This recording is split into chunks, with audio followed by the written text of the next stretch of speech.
I am Shadow the Hedgehog, a research experiment gone deadly wrong. I've caused so much destruction. I should never have been created. This is who I am. Hey, don't go there! Yet, things may not be what they seem. You could be. What do you mean, don't go there yet?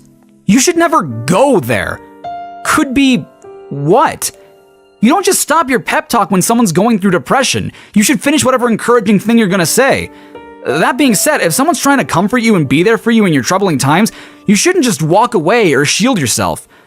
Oftentimes, we don't consider the people that have been there for us or know how powerful the things we say to others can be until it's too late.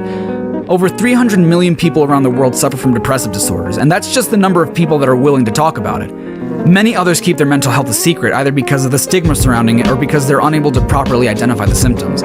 Close to 800,000 people commit suicide every year, and mind you, not all those numbers are associated with depression or even a mental health disorder. But it's still heartbreaking to think that a person takes their own life on average every 40 seconds, sometimes due to things that are out of their control or even by accident due to, among other factors, self-harm. And that number gets more terrifying when you consider that there are indications that for every adult that dies by suicide, there are 20 more people attempting it. It sucks. It sucks to feel like the world would be better if you were dead or if you had never been born. And wanting that pain or that affliction to just go away and be able to actually function socially by work, even sleeping, is something I completely understand and have gone through. Fortunately, there are a shit ton of people who have not gone through that and probably won't go through that in their lifetime. And that's great, but please, I implore you, don't be a part of the statistics I just talked about. I know that under distress conditions, it's really hard to listen to those who are trying to help. Hell, it's hard to even think straight or rationally, so we act on impulse. And that also goes for people who don't have a mental illness. Similarly, it's hard to keep your shit together when someone won't listen to you when you're doing your best to be comforting, or when you're trying to help. But please, if you're in that position, don't stop trying to help. If you or anyone you know, even if you're not cool with that person, you gotta put that petty shit aside and kindly tell them to contact the suicide prevention hotline or go to therapy. And if you don't know where you can find that information, I'll put some numbers and links in the description so that you know where to do that. And I'm positive I can't list every possible resource, so feel free to leave a comment with the emergency hotlines of the country you live in if I didn't list it. It's never too late to make a change, because even if you feel like nobody loves you or that you're a waste of space or that nobody would miss you if you were gone, you're genuinely, and I'm saying this as someone who has had these thoughts himself, you're genuinely more valuable than you know.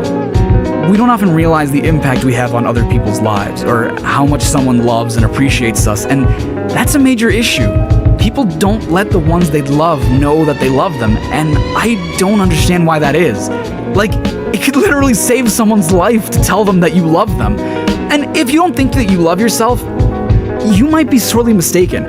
Because the fact that all these contributing factors that can cause depression, whether it be because you don't feel like what you do is valued or is cherished as what others do is, or that you don't feel like you're talented or good looking, or you feel like you're an arrogant asshole who has messed up in the past and is doomed to fail, and that people judge you without even knowing you, and you emotionally abuse yourself into thinking that you could lose everyone or everything by having or doing something that makes you happy, the fact that all that leaves you yearning for an escape means that you care and love yourself enough to want a change. And I'm not saying you should take that escape. I'm saying that because you want that change, you care about how you're feeling, and by proxy, yourself. And okay, maybe even after all that, you still don't, but that doesn't mean nobody does. Because I didn't just spend all this time talking to you about the risks of depressive disorders to look like I care.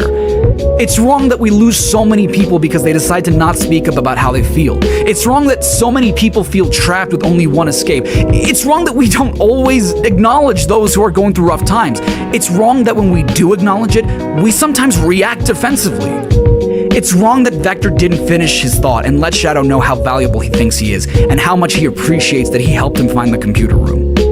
And it's wrong that Shadow, who just stopped an alien empire from taking over the world, saving millions of lives, who sacrificed himself to stop a space colony from destroying Earth, who collected all 7 Chaos Emeralds in order to remember his past because he cared about himself so damn much that he wanted to know who he was and establish an identity for himself now, thinks that his life is worthless because of something he never asked for and had no control over: being born. But there is nothing wrong with wanting a better life for yourself and wanting to be happy.